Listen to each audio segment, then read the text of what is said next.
3 years after the TV movie and 6 years after Dimensions in Time, we got another charity sketch.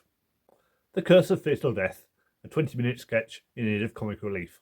This time there was no attempt to pretend it was a proper continuation of the show. It was a comedy first and foremost, and full of big-name celebrities rather than old Doctor Who actors. But the script by future showrunner Stephen Moffat was witty and clever, and some of the performances are excellent, so it still works as one of the best Who parodies ever made. The tone is set from the start, with the Master, played by the wonderful Jonathan Pryce, ranting about his plans to destroy the Doctor. He has the look of Roger Delgado, but the madness of Anthony Ainley, and his manic energy is a big part of what makes the show work. Rowan Atkinson's Doctor is nearly as good. He's more blackadder than Mr. Bean here, intelligent and confident, with a nice line in sarcasm. It's a shame Big Finish never got him to reprise his role. I wouldn't have minded hearing more from this Doctor. Julia Sawalha plays his companion, Emma. She's a bit one-dimensional here, just a generic companion who asks a lot of questions. We could have done a lot more with her, like maybe make a joke about her lack of personality or surname, maybe replace her with a different actress to highlight the interchangeable nature of the companions in Classic Who. As it is, it's a bit of a waste of Julia Sawalha's talents. The big new idea of the piece is that Emma and the Doctor are an actual engaged couple, which goes far beyond any Doctor-companion relationship in the old series and even the new series, unless you count with a song. The Master's horrified reaction to this seems like a parody of the fans who hated the kiss in the TV movie. I guess this was Moffat's way of saying, the Doctor kisses now, get used to it, and this would carry on into the new series. There are a number of running jokes throughout, such as the Doctor saying, I'll explain later, when questioned about plot holes. The Doctor and the Master going back in time to bribe the castle's architect to create more and more elaborate traps, and the Master falling into a pit and climbing out hundreds of years later, looking older and more decrepit each time. Thankfully, it's only a short episode, so they never get too repetitive. On the downside, the joke about the Doctor and the Master communicating through farts has not aged well. It just feels a bit juvenile and aimed more at the kids in the audience, if there are any, 10 years after the series ended. And this did carry on into the new series with Ish Levine, only they took it even further. But I'll have more to say about that in a few weeks. The second half is an excuse to have cameos from multiple actors who are often rumoured to be playing the Doctor. Richard E. Grant plays him for the first time here, very different to his later performance. He's vain and charming, but bursting with energy, and makes an immediate impression. There are also brief appearances from Jim Broadbent, the shy, bumbling Doctor, and Hugh Grant, all smooth and suave, playing off the big screen image that he had at the time. Nowadays, they'd probably cast him as the Master. Finally, Joanna Lumley plays the first female Doctor, who is also the 13th, but most of her performance is about the novelty of having boobs.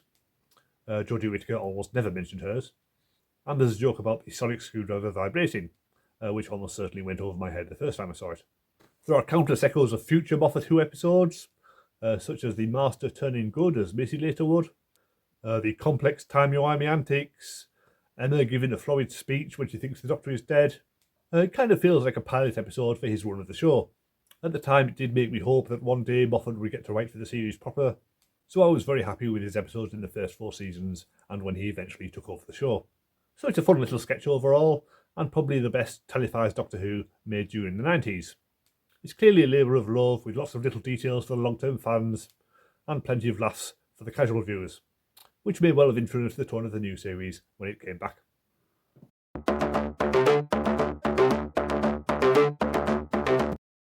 Following the TV movie, there were several different and contradictory attempts to tell the story of the further adventures of the 8th Doctor. Doctor Who magazine's comic strip featured the 8th Doctor up until 2005, and if you've watched the feature on the TV movie Blu-ray, you will know as much about that as I do.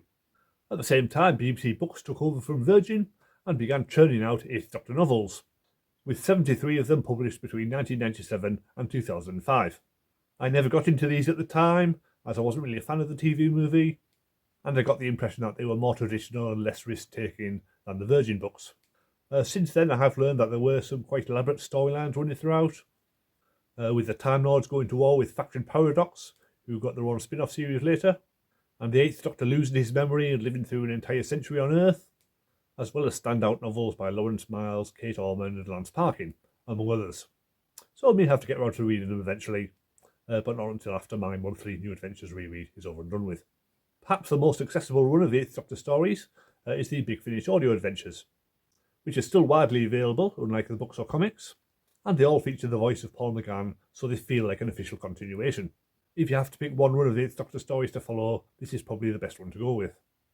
First, his companion is Charlie Pollard, played by India Fisher, a plucky young woman from 1930 who he rescued from the R101 airship.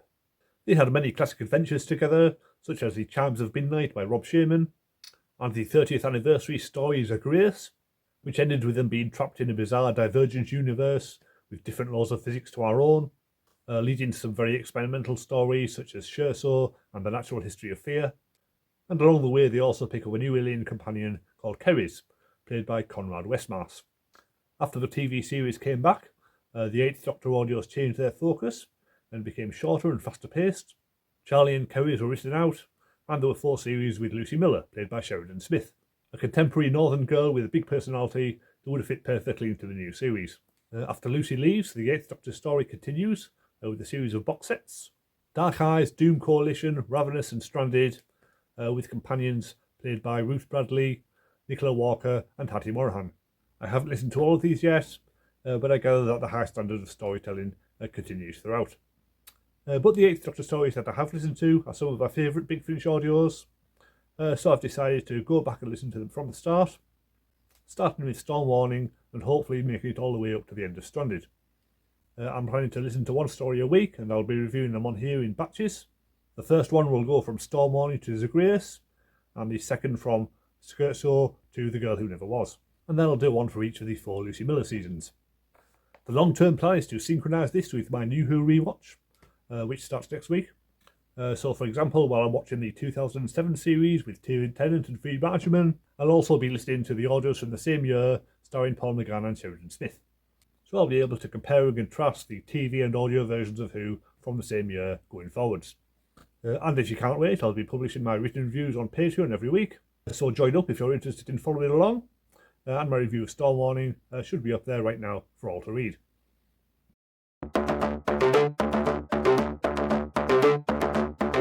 In 2003, the future of Doctor Who seemed to be online. The BBC website had already produced the audio dramas Death Comes to Time and Shudder, both of which were accompanied by some very limited animation, as dial-up modems couldn't cope with full motion video like we get nowadays. Scream of the Shalka was an attempt to do a proper animated series. It's still quite basic by today's standards, and probably best watched one episode at a time, but it's a fascinating look at what could have been if the new series hadn't come along soon after. Richard E. Grant plays the Doctor, very differently to his performance in Curse of Fatal Death. He's recovering from some unexplained trauma, possibly involving the death of a companion, and is cold and closed off to start with, but he gradually loosens up over the course of the 6 episodes. He has a kind of John Pertwee feel, with a liking for wine and opera, possibly as a nod to his role in With Lil and I. So he's not the most likeable or relatable Doctor. Richard E. Grant never really gets a chance to let loose his charisma, and it doesn't help that the drawings make him look like Dracula. Sophie Okonedo plays Alison, the companion of the piece, a young woman who has a job and a boyfriend but wants something more out of life. So you could argue that she's the first of the New Who companions, even though this continuity doesn't really count.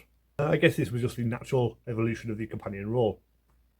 And she's a strong actress, so she gives a fine performance, although the character itself is nothing special. The other main character is Derek Jacobi as the Master, or rather a robot with the Master's personality. He's one of the best things about this, delivering every line with relish and making you wonder just how good or evil he really is. At least he did eventually get to play the character in live action, if only briefly. The villains are the Shalka, massive snake worm things that live underground and use their screams to control humans. They're a good choice for animation, as they would be hard to portray in live action, especially the massive colony creature at the end, and the massive underground caverns where they live make the story feel a lot more epic. The story is probably more successful at the start, where it's all about the Shalka invading one town, and when it opens up to become a massive globe-spanning, world-ending threat, it seems a bit overambitious, and the limitations of the animation become apparent very quickly. I suspect the story may work better in the novelisation, so maybe I'll track that down at some point. The DVD has about an hour of extra features. Carry On Screaming is a making-of documentary presented by James Goss. The producers talk about the battle to put the rights together to make it in the first place. Paul Cornell tells how the story came together. We learn that Robbie Williams was originally considered to play the part of the Doctor, and that David Tennant had a small cameo. And they talk about the negative fan reaction and how the New Who announcement stopped the possibility of sequels. The Screaming Sessions has footage of the cast recording the audios, only without Grant or Jacobi. And Interweb of Fear is a history of the BBC website, and the Doctor Who sections in particular, covering Death Comes to Time, the telestop reconstructions and Shada. And Russell T Davies pops up to talk about the message boards. There is also a commentary track where Toby Haydock interviews Paul Cornell, as well as the director and producer, swapping interviewees with every episode so it feels a bit disjointed. But Paul Cornell's contributions are always worth listening to, especially covering the similarities between this and New Who. And it's good to have one last classic style DVD to finish off the collection. Overall, it's a flawed but interesting experiment. The animation is very basic and pretty ugly, but the three leads are well cast, and it's a shame we never got to hear any more of them in these roles, with or without the animation. Next week I move ahead 2 more years to start my New Who rewatch with Rose. The first time around it seems state of the art, but 20 years later, what will I make of it? Subscribe to find out. I'll see you next time.